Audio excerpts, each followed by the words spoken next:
Hi, thanks for joining us. My name's Katy Roberts, and I'm the event manager for Pure Shanghai, which is a trade platform for fashion brands looking to enter the Chinese market.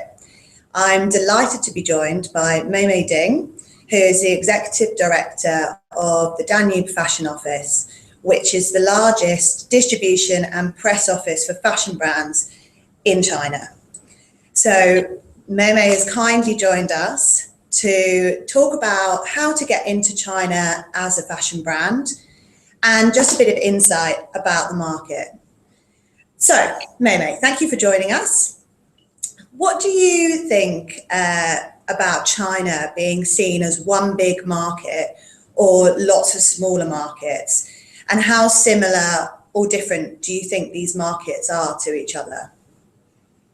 Well, first of all, I would like to thank Katy and Pure Shanghai for the wonderful invitation. This is a really exciting opportunity for us to be sharing our industry knowledge. We started about 4 years ago focusing on bringing in international ready-to-wear designers into not just China, but the rest of Asia, especially Southeast Asia. 2 years ago, we detected a very strong surge of multi-label boutiques in China, and we were the first one ever to do a very hard research on the market. It's a database that we've been developing for years now, and that we continue to develop. When it comes to China, we now actually represent more than 60 brands internationally from all over the world, and we distribute them across all the different channels in China as well as in Asia. One of the first questions we usually get asked by brands is that China is so big, and is it one market or is it more like a continent with a lot of little small markets?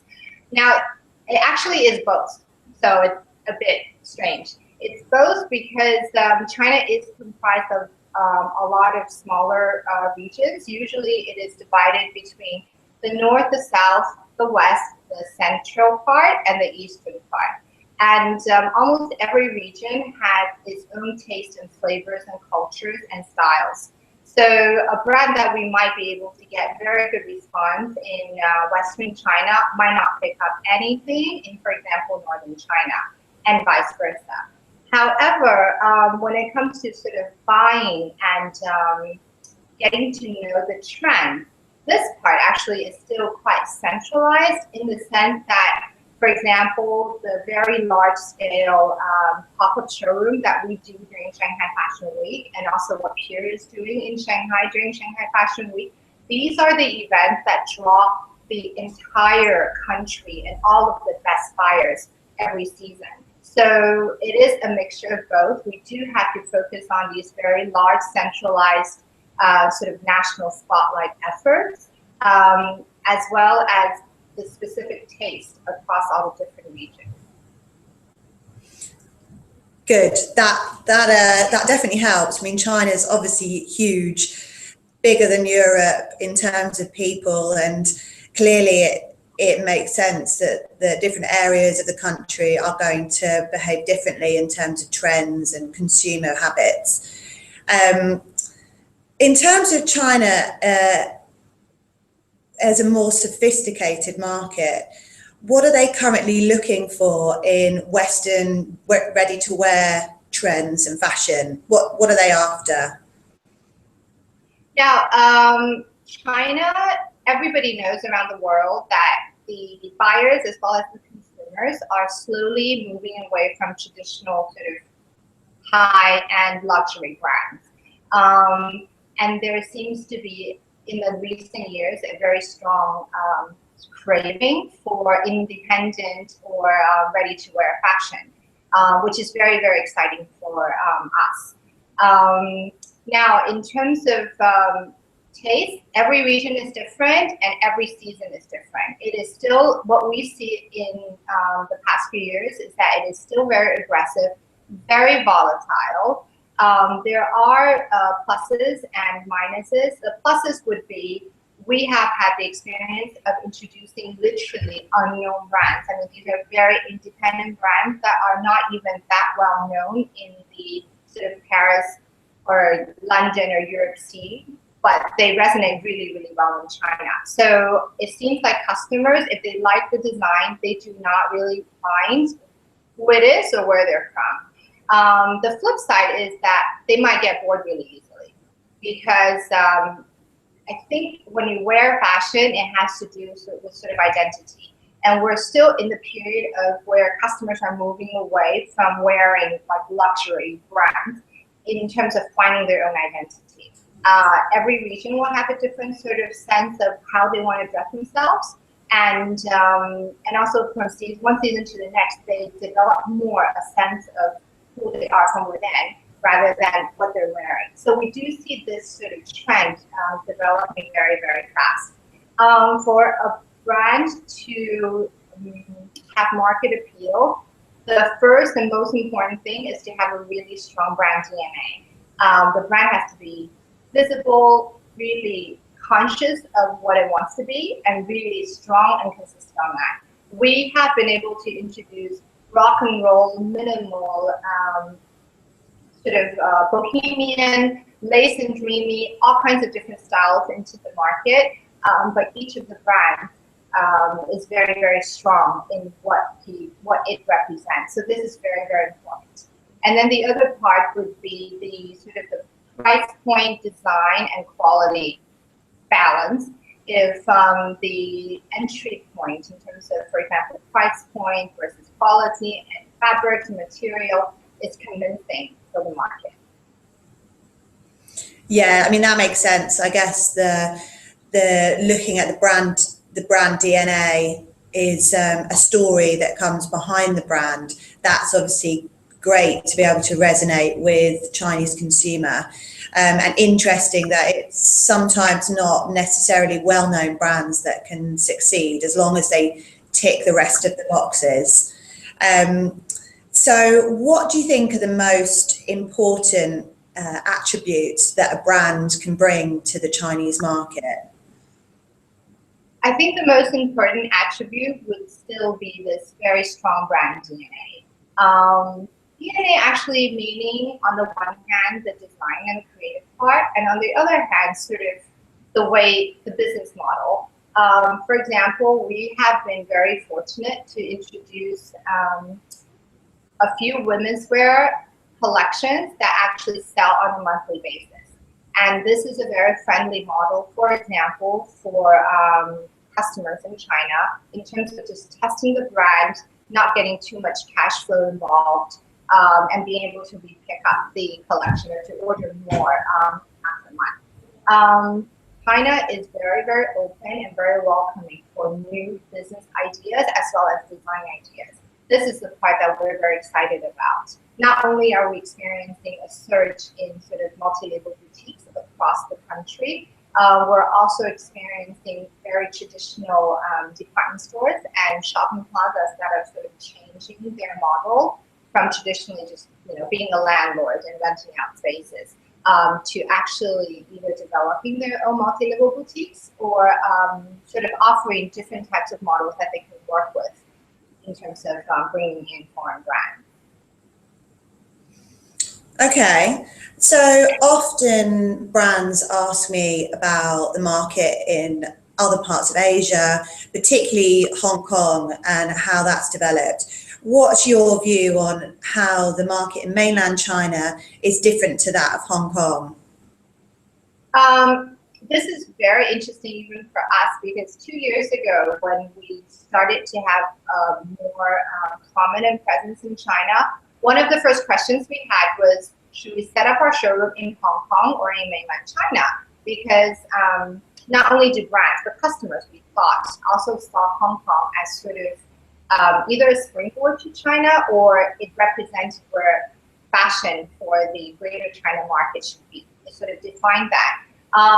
One thing led to another. By accident, we decided to find ourselves in Shanghai, which actually ended up to be one of the greatest and fortunate accidents that happened. The reason is because the Chinese customers, I think they're becoming so sophisticated that having something sort of on the mainland, number one, is still easier for them to travel, and on the other hand, Shanghai benefits from, again, the limelight of Shanghai Fashion Week, and for example, Pure Shanghai. And this kind of events really draw in the whole community. And we were fortunate enough to grow with them. On the trend side, we do see brands brands that who used to have, for example, a showroom or some sort of partner in Hong Kong are now starting to see that Hong Kong actually is just one market of China. So they might come to us in mainland China and say, okay, we have what we do in Hong Kong, we have our distribution stock. However, China seems to be operating slightly differently. Could you assist us with that? So I do think the two markets are different, and brands and buyers are starting to see that. And being in Shanghai, sort of with the whole Shanghai fashion community and chic and pure, I think would be just the really greatest way to get the whole network working together. Okay. So how do you think that as a brand, what's considered as healthy business development in China, and how would you, what would your advice be around that? I think it actually depends on the scale of the brand. I could give you a couple of examples. For a small, medium-sized brand, let's say ready-to-wear brand, 2 collections a season, no more than 60 styles per collection. Not much international awareness, but some consumer press, let's put it this way. So a brand like this, if the design and the silhouette and the price point resonates well with the market, we can see multi-label boutiques in sort of key cities or key regions picking up as early as the first or second season that they show with us. If delivery and production and customer service, everything is smooth, then and customer feedback is good, we can see this double from one season to the next. In terms of like a really large scale brand, for example, a brand that already has its own retail concept, it has franchises around the world, working with like hundreds of multi-label boutiques. These kinds of brands, we can actually assist them in terms of launching franchises in China while selling to multi-label boutiques. So I think the main thing for a brand would be, I think, being very consistent. I think it's very important, and really learning about the market. I think this is when they can see most beneficial results, and the growth is what most of, at least our brands, are looking at. Because based on what they can get at an entry point, they will be able to estimate how they can grow. And this is what they're usually looking at, rather than the reaction, the initial reaction, because there are many, many sort of elements that the market has to learn about the brand, and the brand has to learn about the market. Okay. So one of the, the retail structure within China is obviously quite interesting to a lot of Western brands, and is heavily led, I think you'd probably agree, by department stores, but more of the multi-label stores that are starting to emerge now, which is really, really interesting. So how traditionally will a department store work with a brand, and how does that compare to how multi-label boutique would work with a brand? It actually depends. I think for most multi-label boutique owners, they are usually sort of newer to the industry, whereas department stores are usually people who have been working in the industry for decades. So you're talking about sort of two polar ends, and we're sort of the in-between. I mean, we're only one segment of the whole selling process, but we kind of try to link them. So with multi-label boutiques, it works more similar as in the West, whereas the buyers will come, if they like the collection, they will place an order, and then there's the logistics and payment and delivery. With the department stores, it depends what kind of structure the department stores are looking for. If they're looking for sort of a franchise or a concession or developing their own multi-label store boutique. So it's slightly I mean, I don't want to say complicated because that's just kind of like one word that throws everything off. But the logic is slightly different. So we have to kind of go with what the customers are thinking and sort of providing them in terms of what the structure they have in mind, the right kind of goods. Now, on the brand side, usually if they're supplying to, for example, department store, department stores might look for brands with wider SKUs or sort of more collections, just so that they can replenish the store more often. Multi-label boutiques have sort of lower demands in terms of this. On the other hand, department stores are very, very strict in terms of, for example, care labels, QC quality checks, that kind of sort of administrative stuff. So it is important to learn every process in terms of making a trade or a deal work. Most of our customers are very, very sophisticated now, but they still buy more within China rather than at international fashion books. Only, I think, we have 600 customers on our database, and I think less than 15% actually travel to all the international fashion weeks. And that means that we have to do a lot of work with our sales office in Shanghai, and for example, using Shanghai Fashion Week and Pure Shanghai, these kind of events, to really work out all the different models that sort of department stores and multi-label boutiques are taking. So you used the word complicated there, and certainly I think a lot of the brands that we talk to may be a bit nervous about the Chinese market. What do you think are the major hurdles for brands that are trying to open up their distribution in China?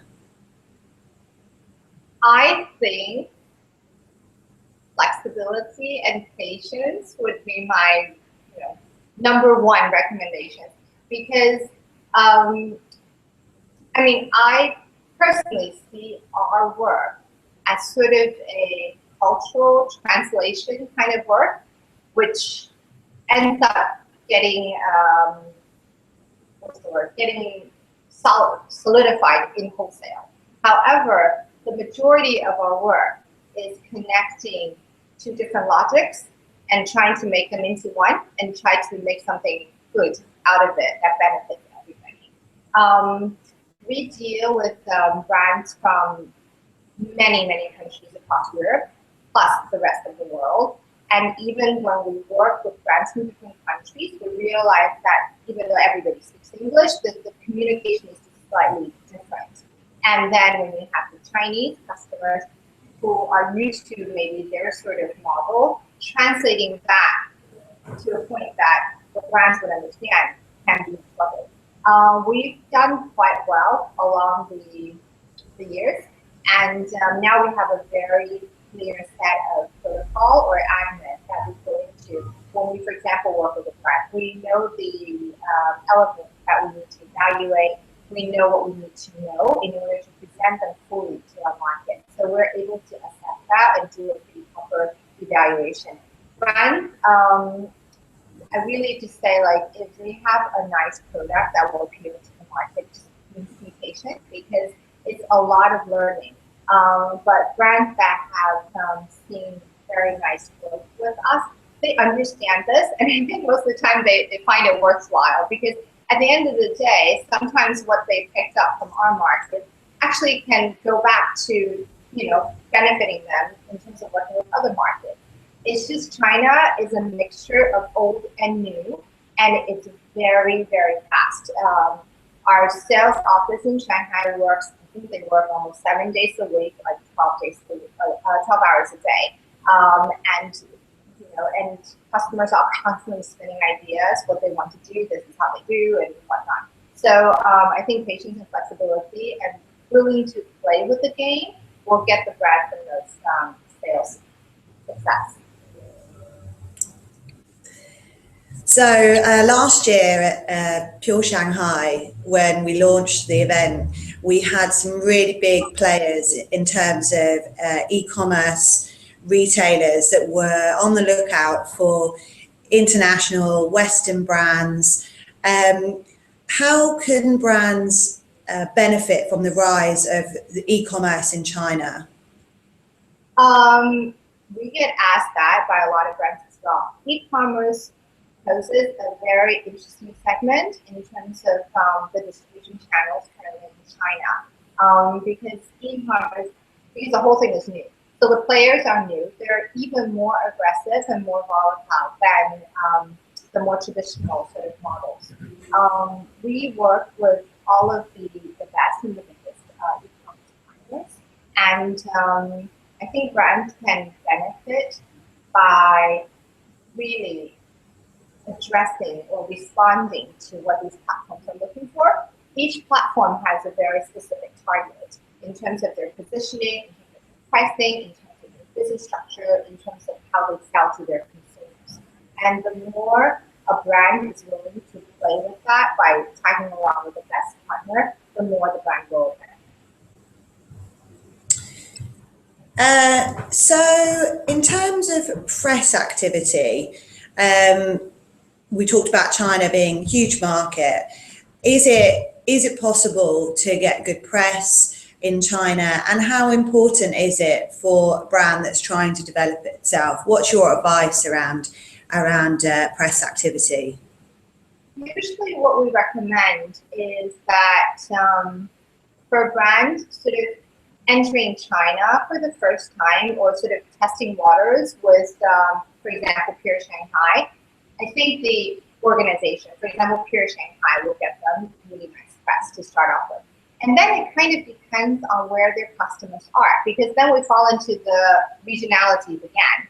If you don't know where your customers are and what they are reading, and you're kind of doing press in other parts of the market that has nothing to do with your own customers, then it's kind of useless. Also because China is so big, whatever press you do might get lost from one day to the next. So planting the strategy right and making the right investment, I think is really, really important. Press is really important for brands that start to have a consistent customer base. For example, if a brand is healthily exposed across the top shops in, let's say, 10 key cities in China, then we would definitely recommend that they do some press effort, either by setting up, like, for example, an official Weibo page, or somehow linking with their buyers, so their buyers feel like they're not just a reseller of the product, they're actually working, they're actually partners with the brand. I think this is really, really important. And then press stuff like celebrity placement and consumer press. The other thing is, I think it's very important to have very good industry press, because the circle, even though China is very, very big, but in terms of the retail scene, everybody is sort of still kind of reading the same things.